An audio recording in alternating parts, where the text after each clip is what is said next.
Assalamualaikum warahmatullahi wabarakatuh. Terima kasih sekali Bapak Ibu masih kersa lenggah di sini ya. Mudah-mudahan Jadi pada acara siang hari ini saya ingin memperkenalkan apa ya? Memperkenalkan tentang sertifikasi untuk itik petelur. Tapi tadi sudah disinggung ya, jadi sertifikasi itik petelur yang kids free. Tadi sudah ya Bu Cici tadi kids free apa tuh kids free itu? Ya sebetulnya intinya kalau dulu kan Bapak Ibu punya ayam, punya itik itu kan diberi di kandang baterai. Dia tahu sekarang tadi pasti Bapak Ibu juga sudah pirsa. Nah kalau sekarang ini mbok ya nggak usah di kandang tuh. Kita tuh ya mbok ya sekali-sekali gantian mensejahterakan hewannya. Tidak hanya kita yang sejahtera. Insya Allah kalau hewan kita, peliharaan kita sejahtera, maka kita semua juga ikut sejahtera. Intinya sebetulnya itu. Tetapi langkahnya tuh apa saja? Lanjut, next. Ya, jadi sebetulnya kesejahteraan hewan atau animal welfare itu sudah ada sejak tahun 2009, undang-undangnya itu sudah ada tentang kesejahteraan hewan, tapi mohon jangan dikelirukan ya kalau kesejahteraan hewan itu ada anjing terus diberi baju gitu nggih. Itu sejahtera mboten loh Bapak Ibu. Itu yang sejahtera kita aja. Kita senang lihat lucu, tapi hewannya setengah mati sedihnya. Sebenarnya itu. Jadi bukan sejahtera, tetapi itu disebut dengan animal lovers. Jadi beda. Kemudian yang berikutnya juga ada. Nah, ini juga tentang pedoman budidaya itik petelur. Pedomannya tuh sudah ada, pedoman yang baik. Nah, kalau pedoman yang baik tentu saja baik bagi itiknya juga baik bagi kita, tidak hanya baik bagi kita. Lanjut. Ini cepat saja nggih karena juga biasa ini latar belakangnya Bapak Ibu sudah hafal, permintaan protein hewani, tren konsumen ke arah produk yang sehat, kemudian sertifikasi menjadi syarat akses pasar premium. Bapak Ibu, saya kalau untuk yang ayam petelur sudah sering tugas kemana-mana. Gitu. Kenapa sekarang makin lama peternak ayam petelur itu Bu, saya ingin peternakan saya atau ayam saya tersertifikasi. Kenapa kok Bapak Ibu kayak gitu? Itu kan lebih mahal pemeliharaannya. Gitu Bapak Ibu? Nggih. Tetapi nyatanya apa? Kita bisa berkompensasi. Kompensasinya apa? Ternyata harganya lebih mahal daripada yang tidak. Memang pasarnya adalah ya lain. Ya toh? Ada lagi peraturan di hotel sekarang apa? Hotel untuk bintang 4 dan 5 harus menggunakan telur-telur yang bersertifikat. Mudah-mudahan ini sudah dijalankan begitu. Jadi ya banyak yang berpindah. Saya ke Bali itu dari beliau adalah chef tadinya ya. Chef yang gajinya 35 juta dia keluar. Dia ganti profesi, tetapi sekali lagi ayam petelur. Kalau itik petelur memang belum ada. Jadi harapannya nanti Mbak Diani ya bisa membimbing Bapak Ibu kalau ada yang minat untuk melakukan sertifikasi itik petelur. Mumpung apa? Mumpung belum banyak yang tahu. Mumpung belum, ya kan kalau katanya kalau berdagang itu ya siapa cepat dia dapat kan begitu. Nah kesempatan ini monggo digunakan. Lah pripun carane? Monggo nanti mudah-mudahan Mbak Diani nanti bisa kita berdiskusi begitu. Nanti bisa Bapak Ibu percaya saja. Kemudian juga ini potensi masuk pasar hotel. Memang potensi kita itu sudah nanti potensi konsumen kita sudah berbeda. Dulu zaman kecil tahu Bapak Ibu, kalau yang dipilih adalah pasti yang murah. Wis patok bangkong, pokoknya yang murah, yang kita beli, yang kita makan, yang kita konsumsi. Nah sekarang bagaimana? Apa begitu? Trennya sudah berbeda. Banyak ibu-ibu yang sesaya itu, saya tidak mau kalau telur biasa, misalnya seperti itu. Saya kepengen hidup sehat, saya kepengen telur yang kolesterolnya rendah, seperti itu. Sudah bergeser. Kalau ke dokter hewan, berapa ongkosnya dok? Oh ini aja 7.500 saja. Kalau dulu seneng, kalau sekarang jangan-jangan kucing saya cuma disuntik air. Kan gitu, sekarang berubah trennya. Oke, jadi lanjut. Ini tren pasarnya. Nah, apa sih sebetulnya kepentingan certified? Ini cepat saja ya, mungkin nanti lanjut. Ya, apa yang bisa ini loh Bapak Ibu, sebetulnya yang kita tuju ini adalah yang kanan di atas itu. Sepele loh Mbak. Label itu yang dipasang di produk kita. Itu. Tapi dengan yang kecil itu, kalau Bapak Ibu tindak supermarket, oh sudah ada tulisan itu sudah ditempel, berarti ini kualitas telurnya pasti bagus. Berarti ayamnya, itiknya pasti dipelihara dengan kesejahteraan hewan. Pasti metodenya bagus, pasti. Jadi kita tidak usah koar-koar, telur itik saya tuh bagus loh, gini, tidak usah. Kita diam saja, biarkan yang kanan atas itu yang bicara. Ya, monggo. Neng menawi nyetak piyambak mboten pareng nggih Bapak nggih. Nggih. Ya, jadi apa yang bisa disertifikasi itu ternyata semua hewan bisa disertifikasi itu. Lanjut. Nah, ini ternyata di luar negeri sudah mulai sangat banyak. Lanjut, bahkan sudah berapa ratus juta sekarang semua minta dipelihara dengan cage free, dengan bebas kandang. Lanjut. Ya itu tadi, mengapa kok penting? Ya penting sertifikasi, berarti kalau itu sudah sertifikasi, kita diam saja kok. Orang yang membeli, oh ini sudah ada tandanya ini, pasti bagus. Gitu saja. Kemudian pentingnya sertifikasi juga macam-macam. Jaminan mutu udah jelas, meningkatkan daya saing. Bapak Ibu kalau semuanya sama, kompetitornya tinggi, mboten? Tinggi. Tetapi ketika saya sudah punya, saya lulusan Davis Amerika begitu, pasti lebih dihargai daripada saya lulusan universitas yang statusnya insya Allah gitu kan, pasti, ini pasti kan beda gitu. Nah lanjut ya. Nah kemudian keuntungannya apa Bapak Ibu? Kita sudah menyediakan panduannya. Monggo Bapak Ibu nanti bisa belajar sendiri. Saya kepingin sertifikasi. Sudah ada buku panduannya. Kalau di ayam petelur itu ada organisasinya yang namanya Indonesian Cage Free Association. Itu fungsinya apa? Mereka yang akan mengajari, Pak, Bu, kula kepengin ben itik saya bersertifikasi. Carane pripun? Monggo, Pak. Saya bantu dari A sampai Z sampai turun sertifikasi ini masih dari Amerika, langsung dari Brasil ya. Nah, nanti mudah-mudahan kalau yang itik ini nanti harapan saya ASPI nanti bisa membimbing seperti yang IKFA itu ya Mbak Diani. Kemudian ini sudah tersertifikasi pasti punya nilai tambah. Ya toh, akses baru, alat komunikasi yang kuat.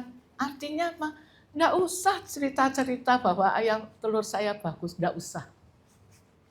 Biarkan itu tertempel saja di pack-nya, maka pembeli konsumen tahu bahwa ini adalah produk yang paling bagus. Sudah itu saja cukup, tidak usah kita gini. Lanjut. Nah, ini manfaatnya itu ya, jadi manfaatnya bukan hanya untuk hewannya sendiri tetapi juga untuk kita. Lanjut. Peluangnya Bapak Ibu, kenapa saya mengenalkan ini? Mumpung belum banyak. Mumpung saingannya kalau Bapak Ibu nanti mengajukan saingannya lho ngekeh ben aku menang. Gitu. Kemudian ini daya tarik konsumen daya tarik konsumen terhadap produk yang bersertifikat itu meningkat. Produk daging nggih Pak Agung nggih sakmenika NKV. Saya kalau beli daging sudah ada NKV, sudah ada gini, lanjut jalan. Semua butuh sertifikasi. Nggih, lanjut. Ya. Nah, tentu saja ini hewannya dapat memiliki kehidupan yang lebih baik. Bapak Ibu kalau pareng matur, memang yang di baterai itu juga bagus Ibu. Ya toh, produksinya sama, tapi dia hanya boleh diam saja. Ibaratnya di ukuran kertas folio itu ya, kita tanya, "Ndi ndokmu ndi?" Ya toh?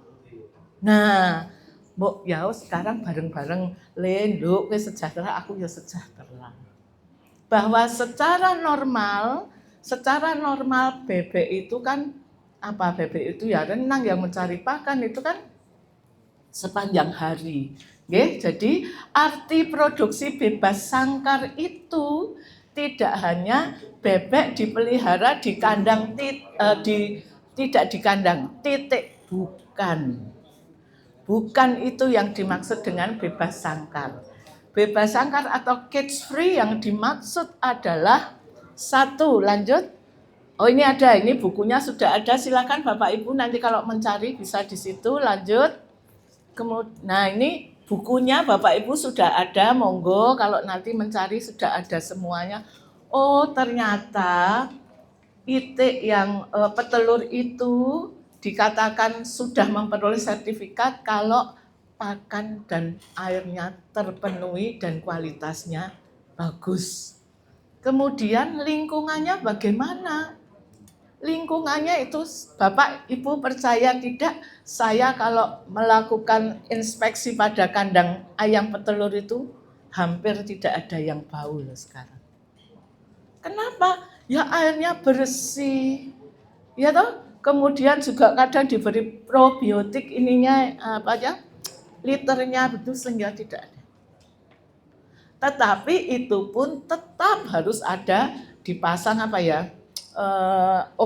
perangkap tikus dan ini. Nah, ini adalah kehidupan natural, kehidupan ayam, kehidupan bebek itu kan dia harus makan minum, mencari makan minum, mandi debu, bersarang, bertelur, mengepakkan sayap, dan lain-lain. Itu adalah naturalnya, habitat alaminya. Yang kadang kita ambil hak-hak dia. Loh, kalau mboten ngambil loh, dia ngambil. Wong dia nggak bisa jalan-jalan sepanjang waktu. Kita ambil, kita kandangkan di kandang baterai, kita ininya pakannya nggak apa-apa, sak-sake mawon. Ya, jadi pakannya juga tidak bergizi, ya pasti hasilnya kurang bagus. Lanjut. Jadi ada nanti yang dilihat kesejahteraan itu apa? Nutrisinya, manajemennya, kesehatannya. Jadi kalau nanti suatu saat saya sowan Bapak Ibu, ini kan Bapak Ibu sudah mendaftarkan ingin sertifikasi itiknya nggih. Nyuwun pirsa Bapak Ibu diparingi pakan berapa gram. Kadang ditanya begitu. Gitu. Kalau enggak terus airnya niki air digantos mboten, diganti tidak, itu setiap hari kami tanyakan. Kemudian juga sampai kepada anak kandangnya, Mas, nek onten bebek sing sakit niku tahu tidak kalau ini bebeknya sakit? Kami harus tanyakan juga. Jadi semuanya itu menjamin bahwa seluruh pemeliharaan itik petelur ini adalah sehat sehingga produksi telurnya diharapkan juga sehat. Nutrisi, lanjut, ini nutrisinya ya, pakannya. Ya. Kalau untuk untuk ayam kan tidak boleh mengandung MBM seperti itu, tidak boleh mengandung growth promoter ben cepet gede ben ono, tidak boleh. Nanti enggak membahayakan yang lain. Lanjut. Nggih. Tempat pakan saja tidak boleh Bapak Ibu. Tempat pakan yang satu di sini, satunya di sana. Enggak boleh. Itu ada aturannya sendiri. Kalau di ayam itu jaraknya tidak boleh lebih dari 70 cm. Jadi kita bisa menjamin ayam saya makan dengan baik, ayam saya minum dengan baik. Lanjut. Nah, ini airnya tidak boleh air yang harus diganti setiap hari. Leres, karena memang itu yang menjamin air segar dan sehat. Lanjut. Lingkungannya bagaimana nggih Bapak Ibu kira-kira? Lanjut. Ya, ini nyuwun pangapunten sangat Bapak Ibu, memang kita tidak boleh atau kita sudah harus meninggalkan kandang baterai. Ya, ini karena Bapak Ibu, saya itu mengajar di Fakultas Kedokteran Hewan nggih. Saya kan wajib melakukan nulis publikasi di luar negeri. Harus, itu wajib buat kami. Kemudian tahu-tahu dikembalikan, dikatakan tidak diterima. Alasannya apa? Saya baca alasannya apa? Karena di situ saya tulis ayam di kandang, kan? Wah, langsung dikembalikan. Sepele banget ya. Saya kebetulan juga jengkel banget, ini ngopo-opoan toh. Ya ternyata memang mereka tidak, sepertinya alergi dengan istilah kandang itu. Nah, ini yang baterai juga dimohon untuk ditinggalkan. Lanjut. Mohon maaf Prof, untuk waktunya tinggal 2 menit. Oh, 2 menit, tapi saya kira tadi 10 menit. Oh ya wes, nggih. Ya udah, lanjut dasar untuk kesejahteraan hewan deh. Jadi semuanya harus dicatat. Yang liter, yang lemek lantai itu juga harus 5 cm. Pokoknya biar ayamnya bisa aerobik, bisa seneng lah pokoknya begitu. Lanjut. Nggih, bisa kipo, lanjut kesehatan ya dicatat. Vaksinasinya bagaimana? Nyuwun pirsa, mboten sah divaksinasi wong itik saya sudah sehat. Mboten pareng gitu nggih, yang harus dijamin kesehatannya.